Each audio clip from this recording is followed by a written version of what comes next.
because tax is one of the biggest leakages from cash flow for a business, and cash flow is really important. Cash flow is the lifeblood of business.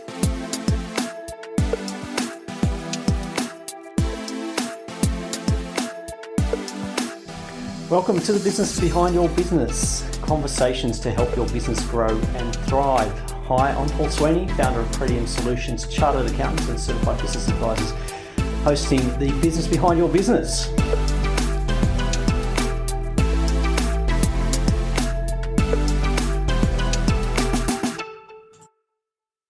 Okay, so we are now at the end of May. And in Australia, at the end of May, businesses start turning their attention to the 30th of June, which is the end of the financial year.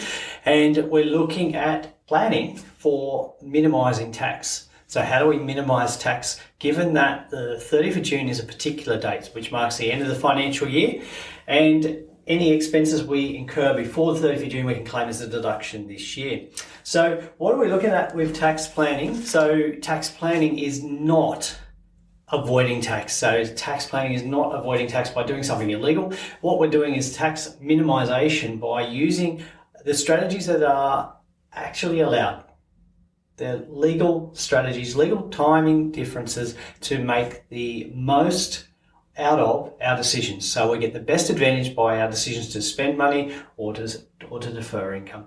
So tax planning is actually about managing your affairs to pay the least amount of tax that you're legally obliged to in the current year. And then tax planning also has impacts on our timing of tax payments for future years. But the primary thing we're focusing on at the end of 30 June, at the end of the financial year, is how we can minimise tax for this year coming up that we're about to finish. And now is the time to do it because we know enough about what's gone on in the 11 months to date. We've got a good understanding of what income we're likely to receive coming forward, and also what expenses we've got coming up. Now, there are a few things that we can take advantage of, and in very simple terms, it's about either bringing forward expenses so that they are actually incurred inside this financial year before the 30th of June, or deferring income. Now, deferring income has its own risks. So the later we actually invoice for our revenue, our sales, our services, the later we get paid. And as a business owner, cash flow is critical. So if we defer our invoicing, we defer charging for our services, then we're going to defer getting paid. And cash flow, we want to make sure that that's coming in regularly. So deferring income, not always a great strategy from a cash flow point of view, but may be beneficial from an income point of view, particularly if you're getting close to the 30th of June and you know that you're offering terms of say 7 days or 14 days, then it may be a case of deferring actually recognising that income until after the 30th of June. So on the other side though, we're looking to bring forward expenses. Now, coming up to the 30th of June, we're going to see a lot of hype and a lot of advertising around end of financial year sales, spend now to get a tax deduction before 30 June. And we're also going to see that when it comes to buying new equipment, new vehicles for your business with the current tax concessions around accelerated depreciation. So what I want to say though is don't be fooled into spending money on things that you do not need just to get a tax return, a tax deduction, and increase the, reduce how much tax you pay. We don't want to fall into that trap. There's no point stockpiling on paper when you don't print on paper. There's no point buying those items of equipment, those electronic devices. If you're not going to be using them in your business and you did not plan to use them, then there's no advantage in spending on those things and buying them before 30 June. So don't get sucked into those kinds of advertisements. If you don't need to spend the money, then you're better off not spending it. And the reason that is if you spend $100, you only get a $100 tax deduction. That doesn't mean you get $100 back. If your tax rate is 30%, it means that you get $30 back. If we're spending $100 and the tax rate is 30%, we'll get $30 back. We don't get the full amount back. So if you don't need to spend it, don't do it. Don't spend it. Don't be fooled into making those kinds of purchases just to get a tax deduction. There are other ways to do that. So When we talk about timing is important. So what we mean is that you are going to be incurring the expense, you're going to be spending the money, you're going to be outlaying the cash. If you have a choice to do that before 30 June compared to after 30 June, which is the end of the financial year, then you are much better off to bring forward the timing of that expense, assuming that your cash position allows you to do that. Now, a perfect example of that is superannuation payments. So in Australia, we have superannuation guarantee obligations on employees' wages, and they are due by the 28th day after the end of the quarter. So for the quarter ended 30 June, we need to make our superannuation contributions by the 28th of July. We can pay them earlier. If we finished our payroll for June and we know what our obligations are, we can pay that superannuation in advance. We can pay it before the 30th of June, and that way we can get a tax deduction for it. Now with superannuation particularly, you can't claim a deduction until it's actually paid. And when it is actually paid, it's when it's received by the superannuation fund, not when it leaves your bank account. And that's something that we need to be very mindful of, because that catches out a lot of people, particularly when we use superannuation clearinghouses through your super fund, or particularly your accounting and payroll software like say Xero, where you process a super and it comes out of your bank account, but it hasn't hit the clearinghouse, it hasn't hit the super funds. And normally there's a period of 5 to 6 days where we need to allow for that. So if you want to get the tax deduction by paying your super before 30 June, you should be doing it by about the 21st or 22nd of June. And that's really important. So bringing forward that expense that you are obliged to pay anyway, you have an obligation to make that superannuation contribution. So you get an advantage by paying for them before the end of the financial year. That brings forward the tax deduction. We're not increasing how much we're going to spend. All we're doing is changing the timing of when we spend, and we bring forward our tax deduction. Now, there'll be a lot of hype as well coming into the end of financial year about spending money to invest in assets to get advantage from the instant asset write-off, or as it's now known, the temporary full expensing of assets. Now, that applies for small business, and it's quite a generous definition of small business, with an aggregated group turnover of up to $5 billion. Now, that's quite generous. And what it means is that you can actually get a deduction for the full cost of the asset. Temporary full expensing, that means you get an immediate deduction for it. Instead of having to depreciate it over a number of years like we normally would, particularly 5 or 6 years, we get an immediate deduction. Now there's a few catches there. One is you've either got to have the funds to pay for it, or you've got to be able to finance it. And the third thing also is you've got to actually get it installed and ready for use. It's not about just paying for it. So we need to be careful there. The fourth trap actually as well is when it comes to motor vehicles, the depreciation cost limit for motor vehicles overrides this provision. For a motor vehicle, we're limited to the cost limit of $59,136. If you're buying a more expensive vehicle, then you need to be aware of that you're not going to get a deduction for the full amount. So the trap here is, how do we fund that? So if we don't have the cash, we've got to finance it. So we need to start organising that now. We need to start organising the finance now. If we don't actually get delivery of the asset before 30 June, we don't get the deduction as well. It's not about when you pay for it, it's when it's installed and ready for use. So if you've ordered a new vehicle or a piece of equipment and it doesn't arrive, then you don't get the tax deduction till the following period.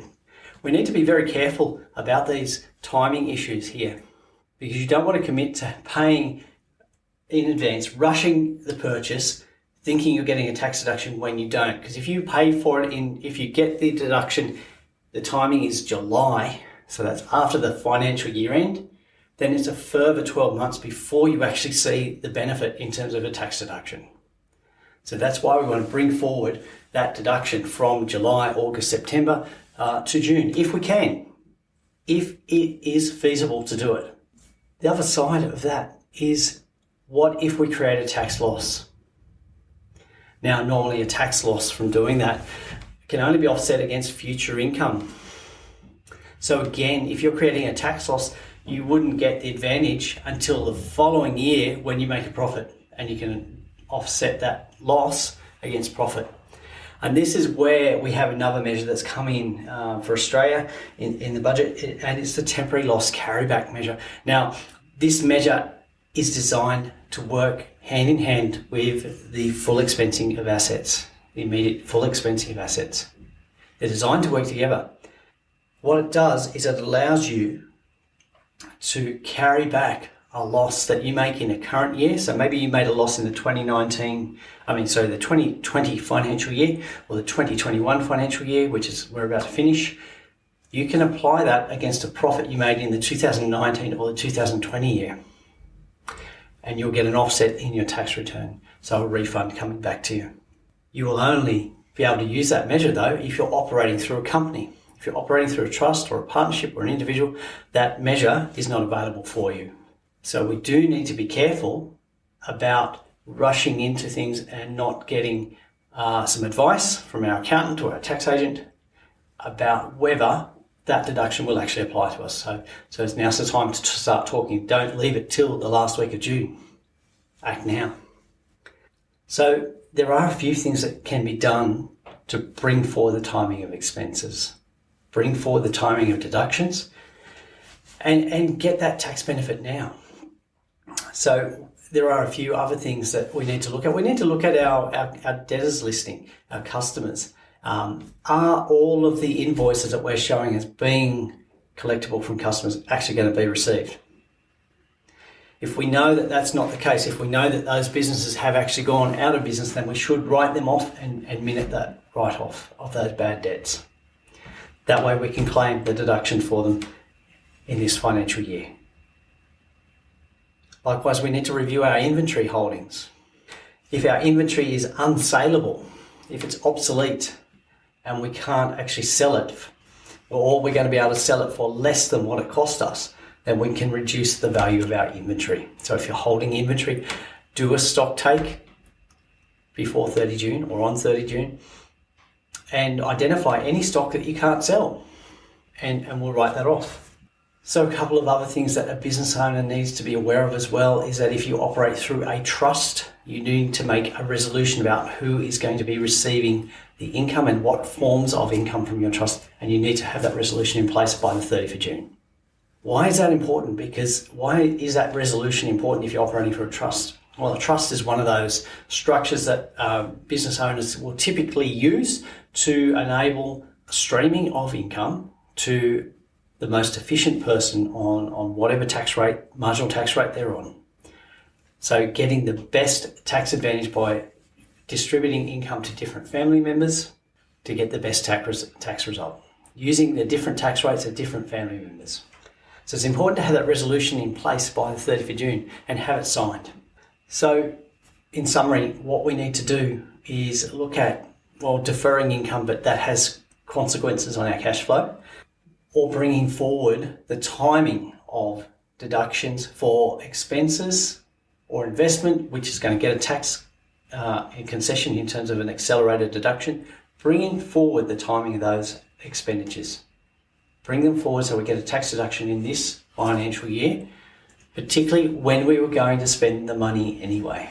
If you're going to get a deduction for it, you should get the deduction in this current year, not leave it till the following year. Because if you spend the money the day after the end of the financial year, you don't get the benefit from a tax point of view until the following year when you lodge next year's tax return. The other thing I want to say about tax planning is not just about timing of deductions, it's about managing the cash flow from when you have to pay tax.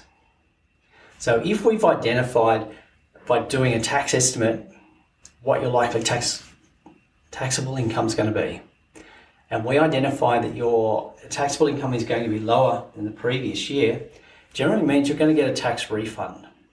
Or you've probably been paying instalments of this year's tax at a higher rate than you needed to. So there's a couple of things that can be done there. So the June quarterly instalment of income tax could be varied down. That might be one option.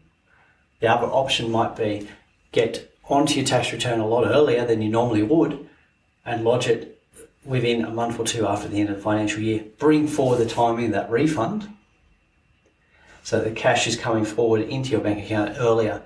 The other side of lodging earlier, if you've got reduced income, is that will affect your instalments of company tax or business tax for future year. So you're going to be reducing those instalments and improving your cash flow.